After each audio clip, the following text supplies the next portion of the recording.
تیسری مرتبہ آپ نے پھر غسل فرمایا، پھر جانے لگے، پھر غش کھا کر گر، پھر دوبارہ جب ہوش آیا تو آپ نے فرمایا جاؤ ابو بکر سے کہو وہ لوگوں کو نماز پڑھائے، مرو ابا بکر فلیصلی بالناس، ابو بکر سے کہو وہ لوگوں کو نماز پڑھا دے۔ ابو بکر عمر سے کہنے لگے عمر تم زیادہ حق رکھتے ہو، تم نماز پڑھاؤ۔ عمر کہنے لگے نہیں ابو بکر، تمہاری موجودگی میں کوئی دوسرا نماز نہیں پڑھا سکتا، تم ہی زیادہ حقدار ہو، آگے بڑھو اور نماز پڑھاؤ۔ ابو بکر نے نماز پڑھائی رضی اللہ تعالی۔ انہی دنوں میں کسی دن آپ کو افاقہ ہوا، طبیعت میں کچھ آپ نے راحت محسوس کی، آپ نے صحابہ کو بلایا، ان میں سے ایک حضرت عباس رضی اللہ تعالیٰ بھی تھے، ان کا سہارا لیا، اور سہارا لے کر دوسری طرف دوسرا بندہ اس کا سہارا لے کر آپ مسجد کی طرف رواں دواں ہوئے۔ مسجد اور آپ کا گھر متصل تھے، دروازے سے باہر نکلتے تو مسجد آ جاتی تھی۔ آپ گھر سے نکلے، اتنے چند قدم یعنی 2-3 قدم وہ اٹھانا مشکل تھے۔ حدیث کے الفاظ ہے آپ اس قدر شدید بیمار تھے، آپ اپنا پاؤں مبارک اٹھا کر آگے نہیں رکھ پاتے تھے۔ وَرِجْلَاهُ تَخُطَّانِ عَلَى الْأَرْضِ، آپ کے دونوں پاؤں زمین پہ گھسٹتے ہوئے لکیریں لگا رہے تھے، نشان بن رہے تھے، آپ کے پاؤں گھسٹتے ہوئے جا رہے تھے، اور سہارا لیا ہوا تھا، اسی حالت میں مسجد میں آئے۔ مسجد میں جب داخل ہوئے تو لوگ نماز پڑھ رہے تھے، لوگوں نے سبحان اللہ کہا، ابو بکر صدیق سمجھ گئے کہ آپ وسلم تشریف لائے ہیں، ابو بکر پیچھے ہٹنے لگے، آپ نے اشارہ کیا ابو بکر رکے رہو، ٹھہرے رہو، ٹھہرے رہے، آپ ان کی بغل میں آ کر بیٹھ گئے، اور اس وقت آپ نے پھر وہیں سے قرات شروع کی جہاں سے ابو بکر صدیق نے شروع کر رکھی، آپ نے نماز پڑھائی، ابو بکر آپ کی ابتدا کر رہے تھے اور لوگ ابو بکر کے پیچھے نماز پڑھ رہے تھے، اور اس دفعہ آپ نے بیٹھ کر جو ہے وہ نماز ادا کی۔ یہ ایک واقعہ ہو گیا۔ ایک پھر اور واقعہ ہوا، ایک دن شدید بیمار ہوئے اور لوگوں کے ہاں چیمگوئیاں شروع ہو گئی، باہر مسجد میں شور شروع ہو گیا، شاید نبی کریم صلی اللہ علیہ وسلم جو ہے وہ وفات پا گئے، آپ انتقال کر گئے۔ آپ نے جب شور سنا تو صحابیات سے، ازواج مطہرات سے پوچھا کیا ماجرا ہے؟ کہا یا رسول اللہ لوگ مسجد میں کوئی باتیں کر رہے ہیں۔ آپ نے پانی منگوایا، اور بعض روایات میں موجود ہے کہ 7 مشکوؤں کا پانی منگوایا یا 7 مشکیزیں بھروائے، اور ان کا پانی اپنے جسم پہ ڈالا تاکہ بخار جو ہے وہ کچھ ہلکا ہو جائے۔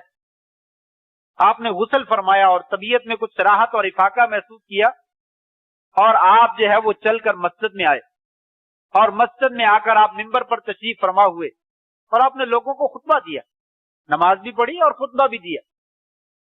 خطبے میں آپ نے اللہ تعالیٰ کی حمد و ثنا بیان فرمائی، اور پھر فرمایا لوگوں، اللہ تبارک و تعالیٰ نے ایک بندے کو اختیار دیا ہے، وہ دنیا لینا چاہے تو دنیا لے لے، اور اگر اللہ کے پاس جو کچھ ہے اسے لینا چاہتا ہے تو اللہ کے پاس جو کچھ ہے اسے پسند کر لے۔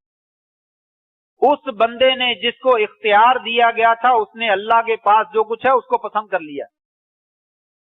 لوگ سنتے رہے۔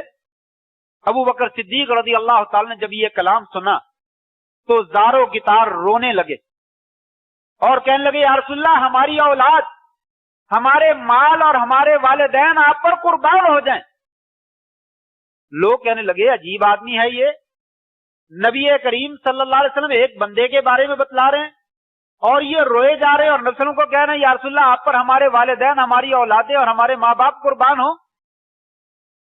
آپ نے فرمایا اس بندے کو رہنے دیں، اس کے بارے میں کچھ نہ کہو۔ صحابی کہتے ہیں ابو بکر کانا عالمنا، ابو بکر صدیق رضی اللہ تعالیٰ ہم میں سے سب سے زیادہ عالم تھے، ہمیں پتہ نہیں چلا۔ آپ نے اپنی وفات کی طرف اشارہ فرمایا تھا کہ اللہ نے مجھے اختیار دیا ہے کہ تم دنیا میں رہنا چاہتے ہو یا میرے پاس آنا چاہتے ہو، میں نے اللہ کے پاس جانے کو پسند کر لیا ہے۔ اس بات کو ابو بکر صدیق رضی اللہ تعالیٰ نے پہچان لیا اور وہ زاروں کی طرح رونے لگے اور کہنے لگے یا رسول اللہ میرے ماں باپ بھی آپ پر قربان ہو، میرا مال بھی قربان ہو، میری اولاد بھی آپ پر قربان ہو۔ مقصود یہ تھا کہ یا رسول اللہ آپ کو ہمارے درمیان رہنا چاہیے، آپ ہمیں چھوڑ کر کہاں جا رہے ہیں، کیوں جا رہے ہیں، ہمارا کیا بنے گا اس وقت جو ہے۔ آپ نے فرمایا لوگوں اس آدمی کو رہنے دو، میں نے ہر بندے کے احسانات کا بدلہ چکا دیا ہے، ابو بکر صدیق رضی اللہ تعالیٰ کے احسانات کا بدلہ میں نہیں چکا سکا، اس کا بدلہ اللہ تبارک و تعالیٰ ہی قیامت کے دن چکائے گا۔ لوگوں مسجد کی طرف آنے والے تمام دروازے، تمام کھڑکیاں جو ہے وہ بند کر دو، الا خوخت ابی بکر، سوائے ابو بکر صدیق کے دروازے کو یا ان کی کھڑکی کو کھلا رہنے دو، اس کے علاوہ جتنے دروازے ہیں سارے کے سارے بند کر دو۔ یہ ایک واقعہ ہے آخری ایام کا کہ آپ صلی اللہ علیہ وسلم نے مسجد میں آ کر خطبہ دیا اور آپ نے اس بات کی طرف اشارہ فرمایا، لوگوں میں جانے لگا ہوں، اللہ تبارک و تعالیٰ نے مجھ سے پوچھا ہے کہ آپ دنیا میں رہنا چاہتے ہیں یا فوت ہو کر ہمارے پاس آنا چاہتے ہیں؟ میں نے اللہ کے پاس جانے کو ترجیح دے دی۔ آپ جو ہے وہ گھر تشریف لے گئے۔ اس کے بعد دوبارہ مسجد میں پھر نماز پڑھانے کے لیے آپ نہ تشریف لا سکتے۔ ایک دن صحابہ کہتے ہیں سوموار کا دن تھا، فجر کی نماز تھی، صحابہ کرام نماز پڑھ رہے تھے، آپ صلی اللہ علیہ وسلم نے دروازہ کھولا، دیکھا کہ صفیں لگی ہوئی ہیں اور نماز جاری ہے۔ صحابی کہتے ہیں ہم جو قریب کھڑے ہوئے تھے دروازہ سامنے ہی تھا، آپ نظر آئے، آپ کا خوبصورت چہرہ چمک اور دمک رہا تھا، گویا کہ قرآن مجید کا ایک پیج ہے جو کھلا ہوا ہے، چاندی کی طرح چمک رہا تھا۔ ہم جو ہے وہ ابو بکر صدیق کو اشارہ کیا اور وہ پیچھے ہٹنے لگے۔ آپ نے اشارہ کیا ابو بکر صدیق رکے رہو اور نماز جاری رکھو۔ صحابی کہتے ہیں آپ کی خوبصورتی کو دیکھ کر قریب تھا کہ ہم نماز میں فتنے میں مبتلا ہو جائیں گے، لیکن آپ نے ہمیں کہا نماز جاری رکھو اور پیچھے ہٹ گئے اور آپ نے پردہ گرا دیا۔ صحابی کہتے ہیں یہ ہماری اور آپ کی آخری ملاقات۔ اس کے بعد زندگی میں آپ صلی اللہ علیہ وسلم کا ہم دیدار نہ کر سکے، آپ گھر چلے گئے، اور یہ سوموار کا دن تھا۔ اسی دن کی بات ہے، حضرت عائشہ رضی اللہ تعالیٰ عنہ بیان فرماتی ہیں کہ آپ صلی اللہ علیہ وسلم نے اپنا سر مبارک میرے پیٹ پہ، میرے سینے پہ رکھا ہوا تھا، لیٹے ہوئے تھے۔ عبد الرحمن ابن ابی بکر میرے بھائی گھر میں داخل ہوتے ہیں اور ان کے منہ میں مسواک ہے۔ آپ نے اشارہ کیا، میں نے پوچھا یا رسول اللہ مسواک کرنی ہے؟ کہا جی ہاں۔ میں نے عبد الرحمن سے کہا مسواک لے کر آؤ، مسواک لائے، میں نے آپ کو مسواک دی، آپ سے مسواک چبائی نہ گی، نرم نہ کیا جا سکا۔ میں نے مسواک پکڑ لی اور اپنے دانتوں سے اس کو چبایا، چبا کر اس کو نرم بنا کر اس کا برش بنا دیا، پھر میں نے آپ کو مسواک دی اور آپ نے بڑے خوبصورت طریقے سے اس مسواک کو کیا۔ حضرت عائشہ فرماتی ہیں رضی اللہ تعالیٰ عنہ، میرے لیے یہ بڑے اعزاز اور فخر کی بات تھی کہ زندگی کے آخری لمحات میں اللہ تبارک و تعالیٰ نے میرا لعاب نبی کریم صلی اللہ علیہ وسلم کے لعاب کے ساتھ مکس کر دیا۔ یہ آخری چیز تھی جو میری جانب سے آپ کے منہ کے اندر جو ہے وہ چلی گئی، میں نے مسواک چبا کر دی اور آپ نے اس مسواک کو کیا۔ اور اسی اثنا میں ایک اور واقعہ پیش آتا ہے، آپ صلی گھر میں تشریف فرما ہیں، حضرت فاطمہ رضی اللہ تعالی عنہ وہ تشریف لاتی ہیں، نبی کریم صلی اللہ علیہ وسلم ہمیشہ ان کا اٹھ کر استقبال کیا کرتے تھے، ان کو پیشانی میں بوسہ دیا کرتے تھے، ان کا ہاتھ پکڑ کے لاتے اور اپنی بیٹھنے کی جگہ پہ ان کو بٹھایا کرتے تھے۔ لیکن آج قربان جائیے نبی کریم صلی اللہ علیہ وسلم اٹھ نہ سکے۔ فاطمہ وہ منظر دیکھتی ہی رہ گئی کہ آج نبی کریم صلی اللہ علیہ وسلم اٹھ نہیں رہے ہیں، جلدی سے قریب آ جاتی ہیں، آپ کے قریب بیٹھ جاتی ہیں، آپ صلی اللہ علیہ وسلم ان کو اشارہ کرتے ہیں قریب ہو جاؤ، فاطمہ قریب ہو جاتی ہیں رضی اللہ تعالیٰ عنہا، آپ ان کے کان میں کوئی بات کہتے ہیں، حضرت فاطمہ جو ہے وہ رونا شروع کر دیتی ہیں۔ یہ 12 ربیع الاول کا دن ہے، اکثر مورخین کے دن نزدیک سوموار کا دن ہے، حضرت فاطمہ رضی اللہ تعالی عنہا رونا شروع کر دیتی ہیں، پھر آپ ان کو پھر اشارہ کرتے ہیں فاطمہ ذرا قریب ہو جاؤ، پھر قریب ہوتی ہیں، آپ دوسری مرتبہ پھر سرگوشی فرماتے ہیں، فاطمہ جو ہے وہ ہنسنا شروع کر دیتی ہیں رضی اللہ تعالی عنہا۔ صحابیات کہتی ہیں ہم نے پوچھا فاطمہ کیا ماجرا ہے، آپ اتنی جلدی رو رہی تھی اور اتنی جلدی ہنسنا شروع کر دیا؟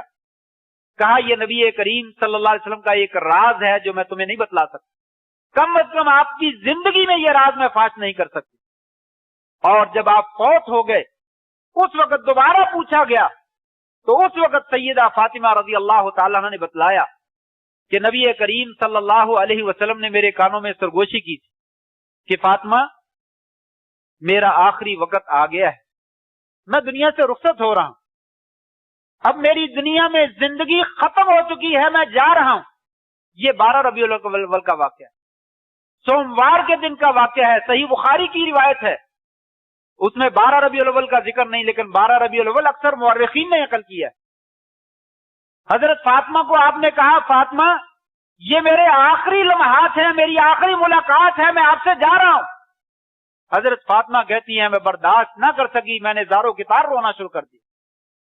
کچھ دیر کے بعد آپ نے پھر سرگوشی فرمائی، فاطمہ گھبراؤ نہیں، دنیا میں سب سے پہلے میرے گھر والوں میں سے تم ہی فوت ہو کر میرے پاس آؤ گی اور سب سے پہلے تمہاری میرے ساتھ ملاقات۔ فاطمہ کہتی ہیں رضی اللہ تعالیٰ عنہ مجھے دل کو سکون ہوا تو اس وقت میں نے خوشی کا اظہار کیا اور میں نے ہنسنا شروع کر دیا۔ یہ وہ آخری ملاقات تھی جو سیدہ فاطمہ رضی اللہ تعالیٰ عنہ اور نبی کریم صلی اللہ علیہ وسلم کے درمیان ہوئی۔